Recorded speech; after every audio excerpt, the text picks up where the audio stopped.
Kia ora, g'day. Welcome back once again here with another episode as promised with regards to Kyle Morgan, former Delta Force operator, Radisson Blue Hotel hero as well, here on the Sean Ryan Show. So let's jump back in.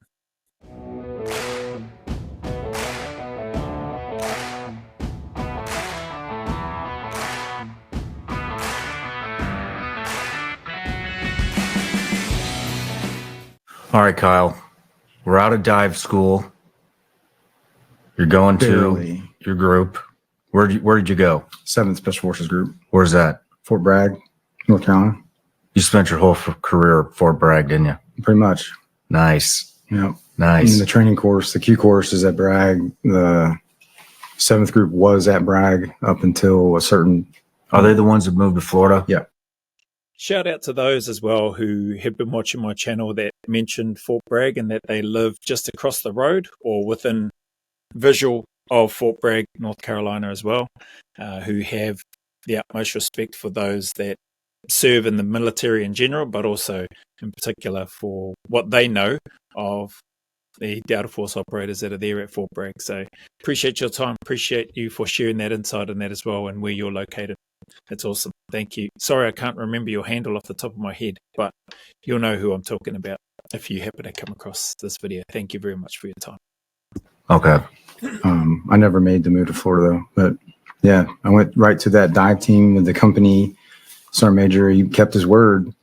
So I showed up, and the battalion Sergeant Major had a real big problem with that because I had to go do in processing, and he was like, Sergeant Morgan. He's like, oh, you think you're special, don't you? He's like, I got my eye on you. You got your Ranger tab and all this other. Like, I was like, what? When I showed up, I was like, this is the battalion CSM, and I'm like, what just happened? Like, I did something wrong, by going to a school and doing it, and then that. It was kind of weird to show up and then that was the reception of it. Here's like, welcome to the unit, welcome to the battalion or the group. But, once I got through that with him, like he locked me up at parade rest and I was like, whoa, which I get to a certain extent, like, hey, this is still the Army.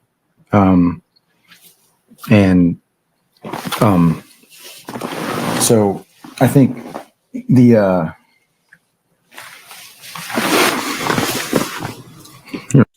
man, clearly he's raw, fresh out of the unit from what I recall,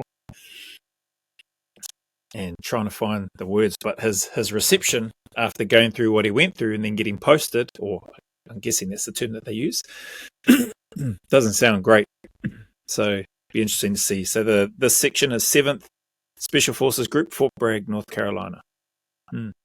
It was like, it was still like very shocking to me that, and it wouldn't be like congratulated, like, hey, you went to a school that, I mean, it's like not very many people go. Yeah. And if they go, not very many people like finish it, and CDQC and combat diver qual course or whatever they call it now. But either way, went to the company with Brian Rary and to the dive team and met my new team, 745 or 7215. What was that like? Were they welcoming? Were you pumped to be there? Yeah. It was varied levels of experience, a few 18 X-rays, but guys that like Bill Digitano and Dave Smith and a couple guys that I just like forever friends.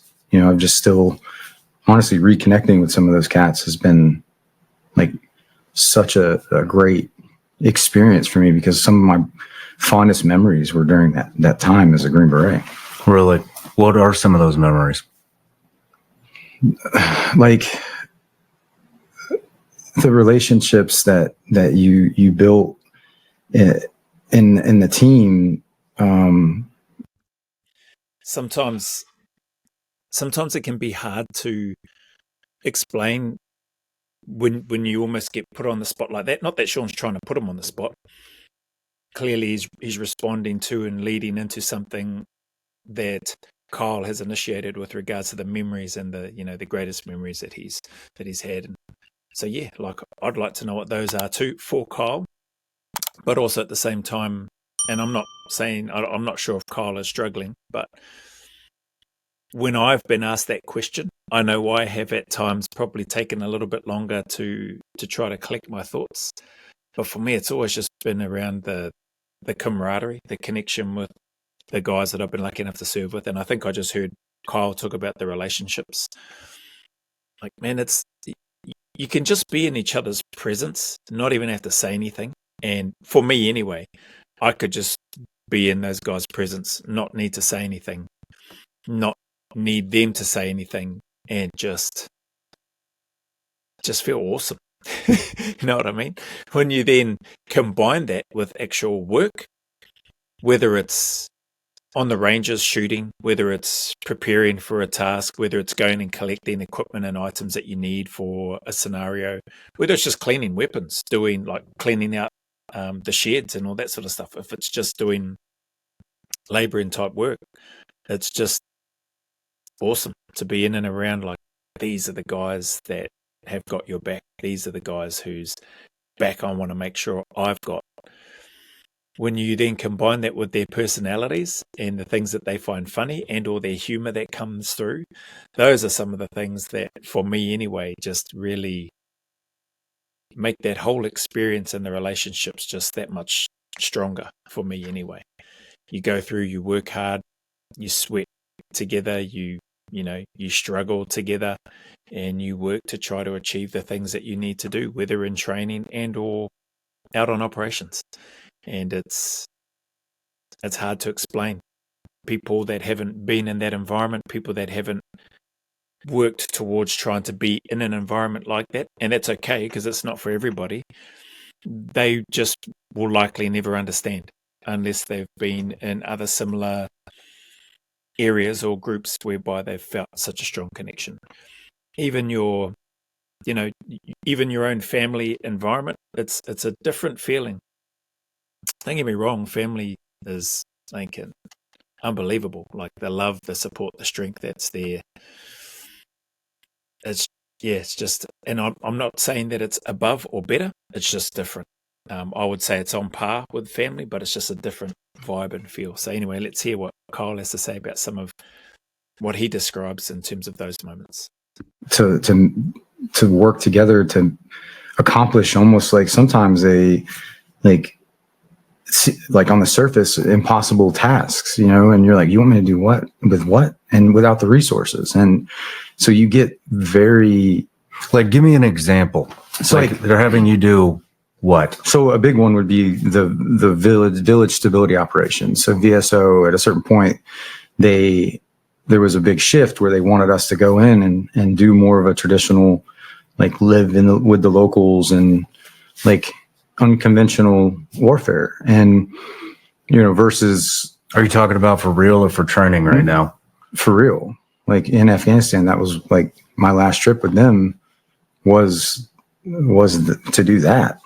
And conversely, it was like seeing a bunch of different aspects of what an ODA can do, but then to really see what you can do is to go into a place where, for one, you're not wanted. And I think the ODA as well as from the last one, because I couldn't recall, but I remember a conversation with Pup Johnson. And I think ODA is Operational Detachment Alpha. And I think that's a regular term that's used in American SF anyway. And some people from NZ, Australia, UK, other parts of the world, or other parts of the Five Eyes at least anyway, have worked in some of those or been attached to or been part of an ODA, which is pretty cool. Anyway, so I think that's what it means. Anybody feel free to correct me if I'm wrong in that in there. Operational Detachment Alpha. Yeah, I think that's what it is. They don't believe that you're going to stay, and then you stay. And it's like with zero resources besides what you bring as a team, and then building white space from there. So that was some of my fondest memories were were being on that team, seeing all the different missions that we had, and then leading up to being such an integral part of that ODA to execute that mission that seemed impossible. And the Chutu Valley and connecting Firebase Cobra and Firebase Tice in this valley that up to that point, just natural like terrain kept it it limited lines of commerce, all these things, because the Helmand River was a massive river that basically, ran north south, and this mountain range, the valley, and then one came kind of a finger came all the way down to where it was almost just a footpath around, and then everything beyond that was like you're in a different country, because they were so limited, even through being, this is 2010, being exposed to us in the country, but up to that point, it was only like night raids, or like maybe a medical civil affairs team came in and did a med cap or something, but just pick up and leave. So they were ingrained. They were just like the Taliban had them brainwashed completely, and we had to sift through like who is truly supporter of Taliban and who is just like trying to survive. How long did it take you to go through, sort through that? I don't think we ever really figured it out. Yeah. But we made it to where we showed them and proved to them, because you have to gain their trust, right? Yeah. And like bringing value outside of, well, like we got it. Like the Taliban has all this, like they got guns and they're scary and all this stuff. So what do you guys bring? Well, let's go back to day one. Mm-hmm. Man, that's tough. Like the hearts and minds stuff, and going into a foreign country where people are oppressed, people are scared, or people are supportive of those, for want of a better term, the way that they're described, insurgents, terrorists, etc., oppressors. That's a very extremely hard space to be in, and I can only imagine how challenging and how sensitive they would have needed to have been to try to win and earn that trust of the locals. Because like you said, man, you don't know, like double agent type stuff, like they can pretend to be all friendly and supportive for you as a coalition forces, as the good guys, but at the same time be strongly supportive of those that you're there to try to find, capture, kill, etc. And so it's a tough space to be in. Then you can have people that are genuinely on your side and genuinely dislike the insurgents, the terrorists. And yeah, it's just a hard space, cat and mouse, cloak and dagger type stuff, for want of a better term. Not necessarily spying, but a level or a degree of that in terms of what you're thinking as an operator, as the good guy of the locals in that area. And so, yeah, very, very hard. I assume having an interpreter with them, then they're going to have their reservations in that as well, their identity, their family, etc. The list goes on. Hard space to be in. Day one of your last deployment with them, and then we'll rewind and go through all the other stuff. But you're talking about VSO, mm-hmm. standing up a village basically and creating a fighting force, correct? Yep. So when you got to that village, were you the first Americans that had been there? Not like I said, they had seen us, like, but only at night or in passing, like just raids, Yeah. Because it was like, it didn't just happen like, hey, come to our village. We had to fight every single day.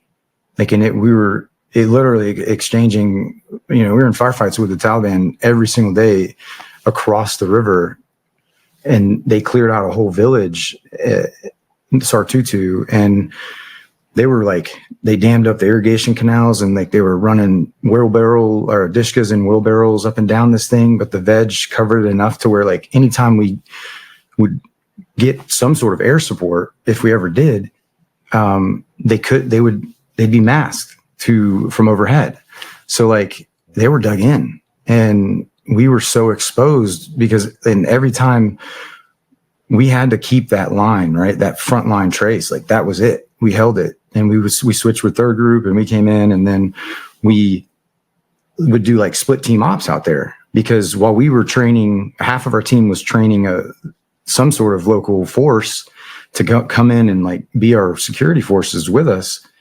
And that was its own separate mission in a sense, because it took, like, these are tar heads and like dudes that you're like, nah, you are not the person we're looking for. I'm not giving you a gun and training you how to use it so I can sleep in a four walls where we had to pull our vehicle in it. And one of us was up every single night, like all night period. And we would have the locals like man the checkpoints, but like literally we'd be pulling security internally, and then hopefully they're looking outward. But really it was like trying to create as much early warning as we could. So like concertina wires with like soda cans with rocks in them, like straight up just getting creative about, we've learned these lessons, but to come full circle back to that, to being resourceful and truly, like, it was very much to me like what we trained on in Robin Sage and as a part of the qualification course, the foreign internal. I haven't forgotten about that Robin Sage reaction. I forget the name of the handle, the gentleman that sent that through to me as well. I'll have to go back. I've got it listed down, and I've got your details in your handle. But that is some awesome training. I think they call it the VSO, or this Robin Sage, and so now they're executing that in real life in terms of where they are on operations. That must be hard too. Like, I'm just thinking, even when I was doing private security and we had local security guard force and stuff there, I still never had like a really peaceful sleep. So I can only imagine, again, these guys here in their village trying to create as much early warning as they can, having the locals out on these, out on the perimeter of these checkpoints. But still, reverting back to my other comments and what he mentioned, who's friendly, who's sympathetic to them, to them meaning the insurgency or the Taliban, and who's sympathetic to them, who's supportive of the coalition. It's hard, man. Like, you must sleep in like one eye open. Not that I think they were, but there would have been, not a heck of a lot of good night's sleep, I would imagine, in that anyway. And then on top of that, your sentry and rotating through, whereby you're having somebody awake the whole night through and tagging out with somebody, whether they did single man or double staggered, depending on their numbers within there. It's they're implementing it for real. So it just shows the benefit of the training and the resources that America, as an example, sinks into their training. It is real world. It's because of those lessons that Kyle has mentioned a few times. They've learned from those lessons, they've brought them back, they've implemented them, and they continually develop, evolve, and improve. Pretty awesome. On defense, or like training the G base and guerrilla warfare, and but it was, a lot of it was so one of our elements was back doing that, training the local force, like to arm them, and then the rest of us are out there. So when we switch, like, I remember this one mission in particular, or not mission, but convoy out there, they knew we were coming. Like, they had, took us an hour to get out there, that we would get IED'd constantly. And we'd crest this one like terrain feature and just get stitched up every single time. But this one in particular, a new guy on the team, Ryan Hendrickson, which is an SF teammate of mine, that was his first deployment with the team. And he was driving, and I was like the vehicle, I was in the passenger seat. And that one of the first rounds, it hits the windshield in front of him, his face, and just spalls it, right? Like, definitely a disc round, but like, he pulled up in there into the four walls. He jumps out. He goes and like walks over to one of the Afghans, and he's like, "Let me get a cigarette." And like fucking just starts like smoking this cigarette, like, and I was just like, "You all right?" It was really welcome to Afghanistan. Yeah. And and he also, him and I, he came to the team and I welcomed him. I didn't like, oh, you're fucking F and G, right? New guy. Like, no, like we were a small element. And the last thing I need is like there to Bullshit. be like, you haven't earned the right to talk to me yet. I'm like, I never believed in that anyways. But that was one of the things that, the forever friends, man. Like I've come full circle back, but like that was a really hard trip. What was the rotation like? That's interesting. I mean, that would have been hectic, right? Like that's his first deployment. I think Kyle just mentioned about his mate Hendrickson. I can't remember the first name. I think it was Hendrickson, the surname. And having a Dushka round come straight in on your side of the vehicle, the driver's side, and just spoiling the bulletproof glass that's there. Yeah, everybody's going to react differently, eh? Like in terms of what happens. Just thank goodness that didn't go through and hit him, because then it would have been, just a completely different situation and a bit of a nightmare. I liked how I heard Kyle speak about not having that bravado or whatever you want to call it, like you're just new, you haven't earned the right to speak to me. That's one thing I would that I probably haven't touched on. Like I never experienced that when I was actually badged in the unit. Once you're badged, like the guys were, or at least in the squadron and the troop that I went to, they were awesome. Yeah, nobody was too cool for school or being arrogant or rude towards me. Not the patrol commanders, the sergeants, not the corporals, not the troopers, not the troop sergeant, not the troop commander. Like everybody was awesome, and even within the squadron itself, it was cool. Actually, water operators were probably still a little bit reserved, but I think that's because, and there may have been to a degree with some of the free fallers too, but I guess that's just the different quirks within each troop. And the new guys coming into a squadron where you've got your free fallers, your water operators, and your vehicle mounted troops, as it was at that time anyway. So yeah, hard case, but interesting listening to Kyle, and good to hear that. Yeah, I think he mentioned he didn't believe in that anyway. Sounds like he's always welcoming to new guys that have earned their way there. You've been through all the hoops, you've been through the selection, you've been through the processes, you've shown that you can take on board all this information and that you can apply it effectively to the minimum standards.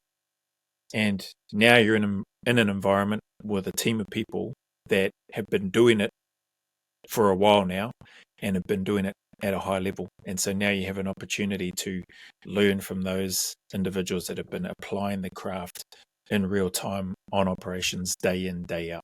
So yeah, that's a great place to be. Like it was like is it a week training them? No, it was like every 3 or 4 days. You'd rotate out? We'd rotate out. Just based on the sustainment piece. Like we would have to get resplat out there because you had nothing. We were like shitting in ammo boxes and bags and burning shit ourselves. Damn. Like it was straight up. And then this is in Helmand province. This was in Aruzgan. They were so Aruzgan province. But the city center was Dewarud, but it was like its own. Like the Maliks would get together, all the mayors, and they do these like shuras and stuff, and they were like this big thing. And I got some of the photos I was going to share with you is like me like speaking in front of the whole thing, all of them, because I'm like, you guys you're not getting it. Like there's a couple, like there's a few Maliks out here that are missing, and all these things that you're doing are never gonna be like, they're never gonna get the traction that they need to combat terrorism without the rest of this missing link here, because they're just funneling and training, like the Taliban have a safe haven. So I was trying to empower them for them to take ownership of it and step up and like volunteer. And we need capable people like that want to help defend their country, and we'll train you. That's it, eh? I mean, if you're not aligned and your local leaders aren't aligned for the same mission and purpose, or there's you know, like some of the comments that I've had on some of my videos around the SF side of things. Why would you encourage people to want to join? You know, the greed, the corruption, the power, the deception, the hidden agendas, etc. It is, and I've said it before, it's everywhere, eh? If you're missing some of the Maliks, I think is the term that he used there, the local leaders, tribal leaders, whatever you want to call them, warlords, I don't know, I don't care. But if that level of your hierarchy isn't aligned with regards to trying to keep your people safe, your areas safe, your lands safe, whatever, you're fighting an uphill battle. Hence why, you know, just the history of Afghanistan, and I'm no history buff or professor in that space at all, but it hasn't, like, you can't and haven't yet been able to, nobody has been able to conquer that place, to be able to take control of it, to be able to reorganize it, and all the best intentions in the world, it hasn't worked. It hasn't convinced all those people, so they're still going to have, and they still have, clearly, supporters in and around those areas, the safe havens that Kyle has spoken about. So it's yeah, and just considering the loss of life and just everything that was thrown into that, that's been invested into that, yeah, it's sad, and I'm sure it's hard for a number of operators that went there and served on operations there. I didn't serve on any operations in Afghanistan, unfortunately. For me, I say unfortunately because, yeah, that operational tempo of what happened in the regiment is what I would have loved to have done. But yeah, I made a silly decision, and it is what it is. Everything works out the way it's meant to be, so it is what it is. But man, I wonder how a number of those people that went there, that served, their families, even those families who lost loved ones, you know, how they must all feel, and in regards to where things are now after the 20 plus year investment, dedication, sacrifice, loss, etc. during that time. What are we? A couple of minutes left. But we also just needed someone to pull security so I don't get my throat cut in the middle of the night. Yeah. Every single night. Like I would have these night terrors where it was like, because I mean, you'd hear about them like sneaking into people's and just cutting their freaking head like throats when they're sleeping. And that's why I'm sorry, this was Helmand province? No, it was a Ruzgan. Okay. Yeah. Sorry about that. Yeah. Helmand River. 2010? So the Helmand River runs, okay. So, yeah, 2010. And the Helmand River, where we were at, is probably like 75 yards across. Oh. I'm going to pause that there. I think I touched on it earlier, sleeping with one eye open. If you're hearing stories like that, you definitely, like I would have been even more paranoid personally. I would have definitely not been sleeping very well, because you're worried about, if you're with your team and you know you've got your team members on sentry watching, all good. Like I'd be able to have a better rest, but it'd still be a bit restless because you're needing to go from a completely rested, vulnerable state to just 100 straight away if something happens. So, you know, typically you're sleeping with your webbing on and your weapon right next to you or across your body close to you, so that you know where it is, you can feel it. And yeah, just, man, I can only imagine what would have been going through their heads and through Kyle's head with regards to hearing stories like that. Taliban insurgents sneaking into places, cutting people's throats in the middle of the night. So anyway, man, some heavy stuff in that in there. Some interesting stuff. Great to hear Kyle speak. It feels like it's flowing a little bit more. It was quite funny to see Sean Ryan lose track of where he was, as he asked that question a couple of times. Is this Helmand or Ruzgan? And yeah, so a couple of times Kyle did explain this is in the Uruzgan province, but the Helmand River, I think, which he was talking about, which was running north-south. So yeah, hard case. I've never seen that from Sean before. But we're coming up to nearly 2 hours. So coming up to an hour 45, I should say. So yeah, nearly 2 hours of this 5 hours and 10 interview. So I appreciate your time. I appreciate you sticking with me. I think this might be, man, the 10th or 11th, maybe even 12th video within that period of time with regards to Kyle, because I've been yapping away so much. But there's a lot of information in here, and I just appreciate anybody that's stuck around, taking any time, listen to me waffle on as I go through these reactions and hear from people with this level of experience, skill, knowledge, and just sharing that information for people like me, or for people like us that have an interest in it. So anyway, as always, anybody going through any challenges, dark times, hardships, man, I just encourage you to keep turning up, keep staying in the fight, keep putting one foot in front of the other, and stay as consistent and as disciplined as you can. Know that you're not alone. Know that better days are ahead and that they are coming for you, that the sun will shine again, and that there is a light at the end of that long, dark, lonely, and often miserable tunnel. So keep staying at it. As always, go always a little further. Remember, who dares wins and who cares wins. And until the next video, post, or milestone, a big mana wave coming from me to you, filled with my aroha, respect, appreciation, and gratitude for you all.